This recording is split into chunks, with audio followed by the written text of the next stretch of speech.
नमस्कार जैन विद्यार्थी मित्रांनो, 6 ऑगस्टला जी बैठक झाली त्या बैठकीमध्ये आरोग्य विभाग भरती संबंधी काय चर्चा झालेली आहे, त्यानंतर पुढे काय हालचाल चालू आहे, शासन काय हालचाल करत आहे, आरोग्य विभागाची भरती कधी येऊ शकते, यासंबंधी सर्व काही आपण आज पाहणार आहोत।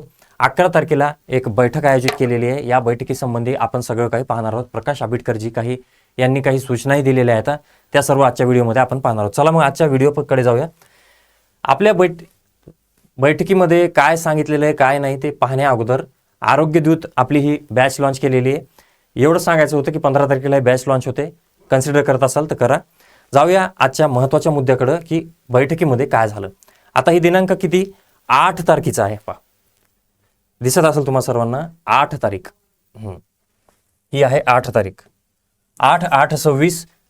कार्यक्रम प्रमुख सर्व आणि उपसंचालक आरोग्य सेवा सर्व यांना सांगण्यात आलेलं आहे की 11/8/2026 रोजी सेवाविषयक बाबींचा आढावा घेण्यासाठी मुंबई येथे अधीनस्थ गट क गट ड या संवर्गाच्या सेवाविषयक बाबींचा आढावा घेण्यासाठी कार्यालयामध्ये 11/8/2026 रोजी सकाळी 11 वाजता बैठक आयोजित करण्यात आलेली आहे। आणि या बैठकीमध्ये सर्व प्रशासकीय अधिकारी तसेच कर्मचारी यांना सोबत जोडलेल्या बैठकीच्या विषयसूची अजेंडानुसार, आता विषयसूची काय ते पण पाहूया। विषयसूचीमध्ये काय दिलेलं आहे तर महत्त्वाचा मुद्दा बैठकीचा अजेंडा विषयसूची आहे गट क गट ड संवर्गाचा संस्थानिहाय मंजूर भरलेल्या रिक्त पदांचा तपशील सादर करणे। म्हणजे यावरून आपण काय अंदाज लावू शकतो की शासन आतापर्यंत खूप सारे प्रशासकीय इमारत तयार झालेल्या आहेत, खूप हॉस्पिटल्स तयार झालेले आहेत, 50%च्या वर बांधकाम झालेले आहेत आणि आरोग्य विभागाची भरती घेणं शासनाला अनिवार्य आहे, कारण की तिथं मॅनपॉवरची गरज आहे। सो त्या हिशोबाने आकृतीबंधानुसार गट क गट ड संवर्गाचा पदन्याय सरळ सेवा पदोन्नती या दोन्हीचाही विचार इथं करण्यात आलेला आहे। मंजूर भरलेल्या व रिक्त पदांचा स्वतंत्र तपशील सादर करायचा आहे, एवढं लक्षात ठेवा।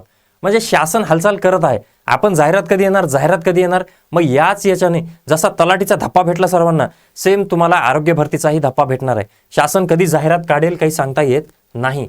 त्यामुळं येत्या माझ्या मतानुसार 1 ते 2 महिन्यामध्ये तुम्हाला आरोग्य विभागाची जाहिरात दिसायलाच पाहिजे।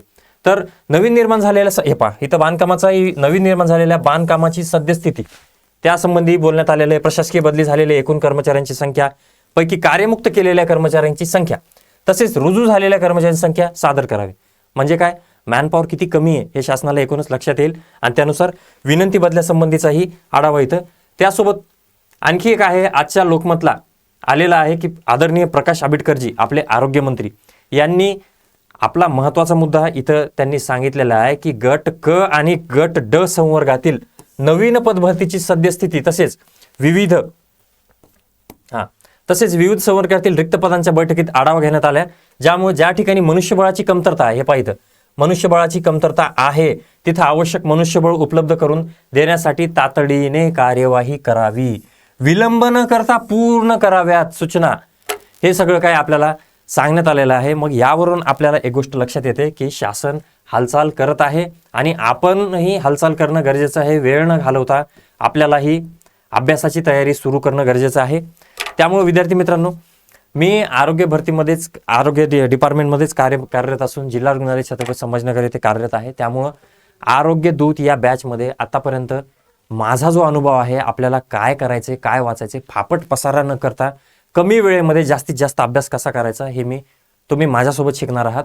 त्यामुळे विद्यार्थी मित्रांनो, आरोग्य दूत बॅच नक्कीच कन्सिडर करा। भेटूया पुढच्या अपडेट 11 तारखेला काय व्हिडिओमध्ये समजतं पाहूया। राम राम।